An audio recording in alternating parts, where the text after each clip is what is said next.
first of all, thank you for having me at Cross Media Congress. I'm excited to be here. And I'm here to talk a little bit about Logitech and the things that we're looking for when it comes to innovation, technology, and digital business in general. So a few topics I want to cover today. First of all, what are some of the secular trends that we're seeing as a company, things that both in the consumer space as well as in the enterprise are important to us and a priority for Logitech. Second, I want to talk a little bit about sustainability, a big topic and something that we really care about, and to share a little bit our commitment to sustainability as a company. Third, I want to cover our innovation model. What are some of the ways that we approach how to innovate, how we leverage design and engineering to innovate into new business models. And then finally, talk about the online and the consumer and direct-to-enterprise, direct-to-consumer business overall. So quick introduction on Logitech. I think most of you know Logitech is a 35 years old company that's really focused on PC peripherals. We've been a PC company for a long time. But more and more, we're now connecting people to other experiences through music, through video, through gaming, and all kinds of other technology that we've brought in our portfolio into. And really, our mission is to connect people to the digital experiences they care about. And so these could be things in the gaming space, like I mentioned, could be things about how to connect people in their offices with video collaboration, as well as connecting them to things like music, and of course, continue to do things around PCs and peripherals. At the end of the day, our mission is to design experiences that really allow you to create, to achieve, and to enjoy more, whether it's, again, at home or at work or at play.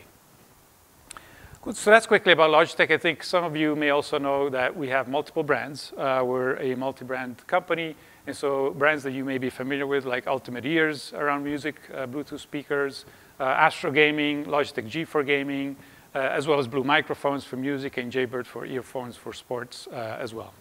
So lots of different brands, and really our mission is to become a multi-brand company altogether.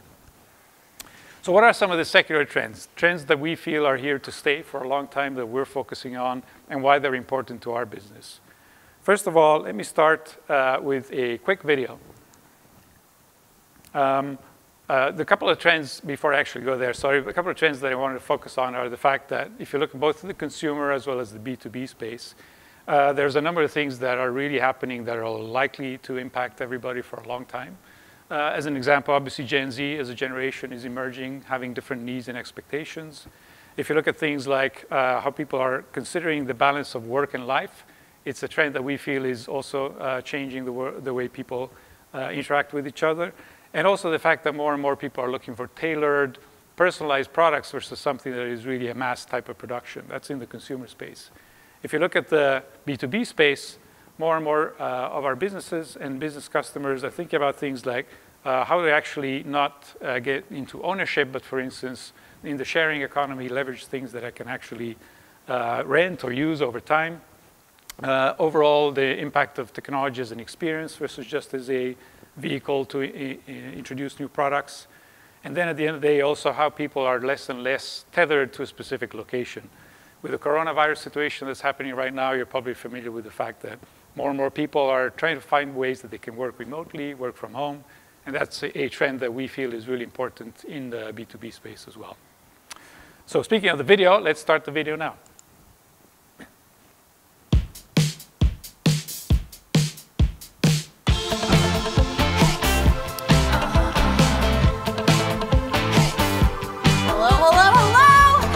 Nice to see you here in the chat.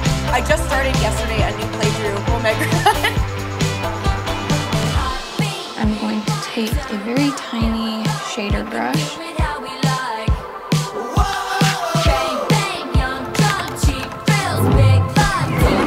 Alright, round 3. We got it this time.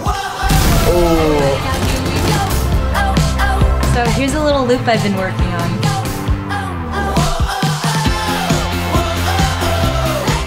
My name is Kimberly Margarita, and I'm a makeup artist. I'm a variety streamer. I'm a musician and artist. I'm a full-time streamer.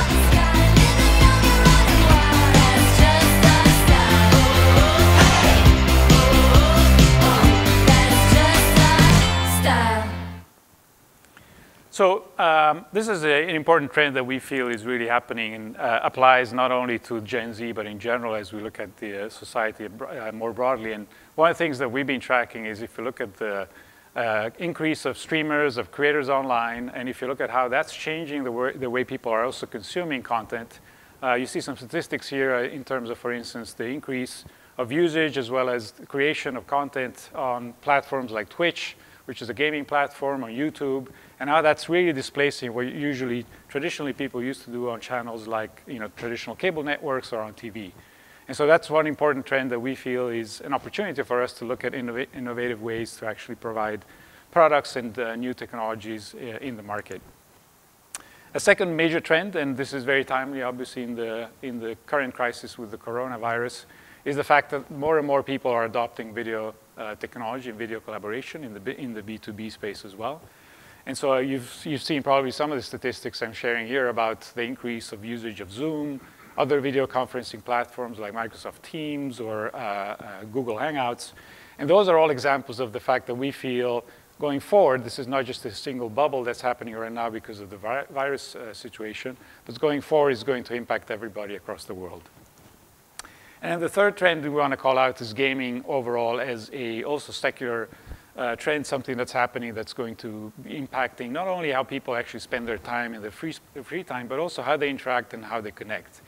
And one of the things that we've noticed that we're never more fully alive, more completely ourselves, or more kind of deeply engrossed in anything than we are at play. And so play is really an important way of people feeling and interacting differently with others in their environment.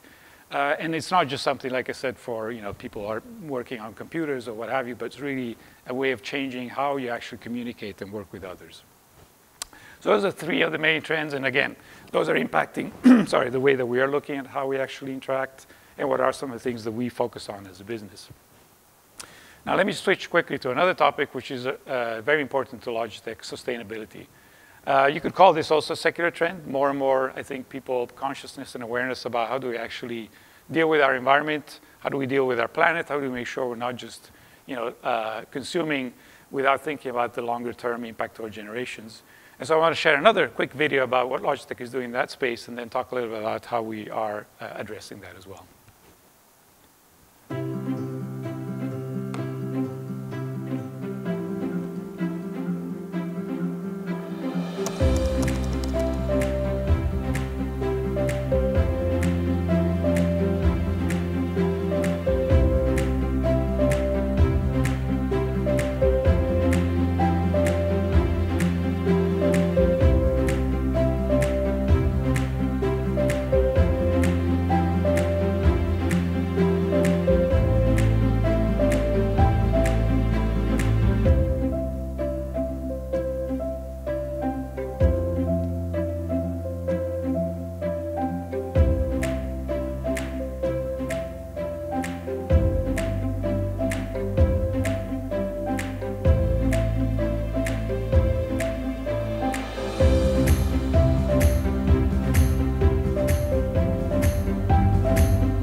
So obviously, you saw some examples, some of the things that we're doing to really address sustainability as a company. But I think one of the things that relates back to the secular trends I mentioned earlier is the fact that we really also see video collaboration as a vehicle that not only Logitech, but other companies can adopt as well to think about how do you actually change the way we work in ways that also benefit sustainability. And so we launched a couple of years ago a holiday that we call the Work From Home Day, and now we switched last year to the Work From Anywhere Day. And the intent is really to promote how do we rethink how people can actually do their work in other places than just being tethered to a desk at their office. Obviously, with the advent of coronavirus, this has become even more prominent. So I'm not going to talk a lot about it, but I think you can see also from some of the stats that if you think about how you actually introduce work from home as a policy for your company, you can actually impact very quickly not only things like sustainability, obviously the energy savings or the impact you have on carbon, but also how you actually think about the wellness of your employees, how they can balance work and life better, and the opportunities they have to have a more flexible working environment. And translate that into actual numbers, some of the things that we've been tracking is what's the impact that being focused on sustainability and, for instance, using video collaboration can have not only on the growth of your company, but also in terms of, for instance, your carbon footprint. And so on these charts, on the one on the left, you can see you're tracking things like our overall carbon emissions as a factor or divided by our overall growth as a company. And you can see the red line going down, which means we've been having a smaller and smaller carbon footprint, while at the same time we've been increasing our ability to actually grow as a company, as well as embracing video collaboration. And the same on the right-hand side on the graph, where you can actually see our stock price as a proxy for our growth and our success, increasing incrementally, as well as we've been increasing our adoption of video collaboration. So I guess the message is we feel this is an important technology, something that really helps both in terms of your success as a business as well as sustainability as a goal. Now let me switch briefly to innovation models. So how do we deal with innovating and continuously thinking about some of these trends that I shared earlier? How do we adopt technology to support that? One of our key focuses and really our mission at the end of the day is really how do we extend human capability by helping achieve people more in work and in life. And really that's one of the big focuses that drives the type of products we bring to market, how we actually work with our consumers and our customers. And to support that, one of the key things that we introduced 6 to 7 years ago is being a design-led company. You can see from some of the numbers here that we've been reaping quite a bit of recognition for that and lots of awards, because that's really been something that we feel changes the way you actually think about the experiences that you provide to consumers, and it really changes the way we bring products to market.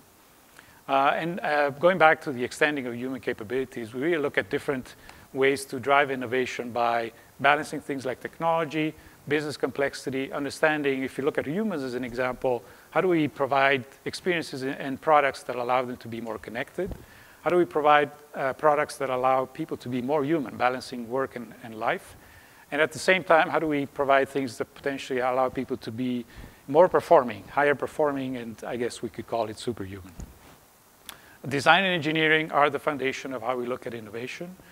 So we've looked at ways that we can transition from just purely designing products to actual experiences, end-to-end experiences that include the solutions that people use from us. We switched from being a pure hardware company to be hardware and software and complementing software to support our products. Looking at customer solutions within a product and a service ecosystem versus just standalone products. And then finally, building on what Logitech does today when it comes to hardware and the experiences that we've had there to something that is really smarter designed products altogether. And then finally, let me talk a little about, if you look at online, custom, and direct-to-consumer, direct-to-customer, and direct-to-enterprise, what are some of the things that we focus on and how it drives our business? One of the key things that we feel we want to strive for is how to provide an effortless customer experience. And the reason it's important, it's lots of research is out there that shows that when you make things effortless, people are much more inclined to repurchase from you, to tell their friends about it, to really be loyal to the brand that you've built. And that's obviously something that we want to achieve as well. Another key pillar for us when it comes to online business and online experiences is thinking about processes that can be 10x increased in terms of speed. So as an example, if you take examples from other businesses that look at how to deliver products within 2 hours versus 24 hours, those are the type of things that we would like to achieve as well as a business to provide a better experience to our customers. And then finally, also make sure that we think about how many products are we bringing to market. At the end of the day, we don't want to just kind of swamp our customers with a bunch of things that they don't know where to choose from, but really be mindful about the product that makes sense for them to use. And let me conclude with a number of things that are priorities of how we actually approach D2X. Leveraging the crowd as an example, making tailored custom experiences for our customers, and at the same time leveraging things like AI to embed intelligence into our products and making them more useful for them. And that's it in a nutshell. Thank you. So, Massimo, you are the CIO and the head of customer experience at Logitech, right? That's right. So, a great presentation, thank you. Very, very comprehensive in a short time. Kudos. How would you say that the customer experience has changed in the last 1 or 2 years? Yeah, well, I think in a couple of ways. Like I said, one, more and more people are expecting a personalized experience. So what in the past you could get away with, which was maybe kind of mass kind of communication, mass products, experiences that are really not tailored to a specific individual. More and more, I think there's an expectation, which is also reflected in the fact that, for instance, if you look at the increase in streaming and creating individual content that is really not only consumed by people individually, but also produced individually. I think that's the same with customer experience, right? People are looking for something that really understands who you are, your needs, and how you respond to those as a company. Okay, well, that's very interesting. What I really wasn't aware of is the fact that you, as a company, are so aware of the fact that you're making people's life easier. You help them to get detached from a fixed location. You're helping them to create, to share, to put themselves out in the world. Yep. At the same time, you have, of course, a lot of products which are, sustainability it might be an issue because there's lots of plastic involved. Correct. I see that this is something that has already been on your agenda for some time because the progress was there. The only thing I was sort of missing in this whole thing is there any sort of part of cradle to cradle philosophy that you're working on where you can eventually as a customer bring your loved and trusted controller or webcam back into the store? Right. Yeah. Is that something you're working on? That's a great question. I think we've seen that, especially as we have been focusing more on sustainability. And so our sustainability philosophy is focused on carbon footprint, toxicity, trying to reduce how many toxic materials we use in our products, and then circularity. And so circularity, I think, goes to the heart of what you said, which is how do we actually reuse things instead of just continuously build new ones? And not just in, for instance, post-consumer recycled plastic, which is something that we try to use more and more in terms of building the products, but also, like you said, could you actually either recycle the product, bring it somewhere where it can actually be reused, it could be pulled apart and reassembled in something different and refurbished as products as well. So that's a big focus for us, and I think we're at the start of what we want to get there. But I think it's something that for sure we're focusing on a lot. Okay, so a couple of marketing questions because we have a lot of marketeers watching this. I see you're using Logitech either with and without a logo and some other brands. Yep. Isn't there a whole big part of the audience now that thinks that your company is called Logi? That's right, yeah. Well, our philosophy around Logi is that Logi is a, not so much the brand itself, but actually a kind of brand mark, meaning it's something like if you look at the swoosh with Nike, everybody knows Nike and looks at the swoosh that's the equivalent of Nike. And the same we want to think about Logi as kind of the brand mark, but not necessarily the brand itself. And since we have multiple brands, we also want to make sure we remain authentic with things like Astro Gaming, which is our gaming, or Ultimate Ears, which are Bluetooth speakers, right? So it's a fine balance when you are a multi-category, multi-brand company for sure. Yeah. I can see that. So maybe just one last question.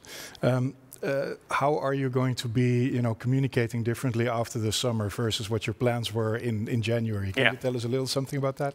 Yeah, I think we're noticing obviously a shift in trends because of the situation with the coronavirus and things that we're trying to address that are, obviously trying to support that. I think, as an example, we've seen healthcare, education, huge demand for some of the things that we had already in the past focused on. So whether it's video collaboration, personal collaboration, being able to allow people to be, connecting at distance.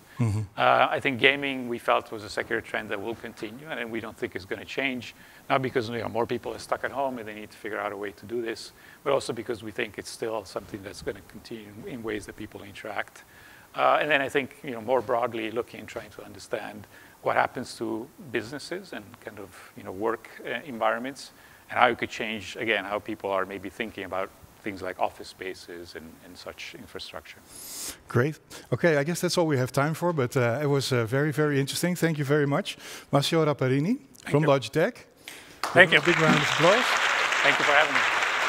Thank you. And now I'd like to welcome to the stage, en ik mag weer naar het Nederlands geloof ik. Dat is oké, toch? Ja, goed. Onze volgende spreker is Arun Maljaars. Die is Vice President Content and Channels bij Insight TV. En ik zeg van harte welkom. Let's take the stage.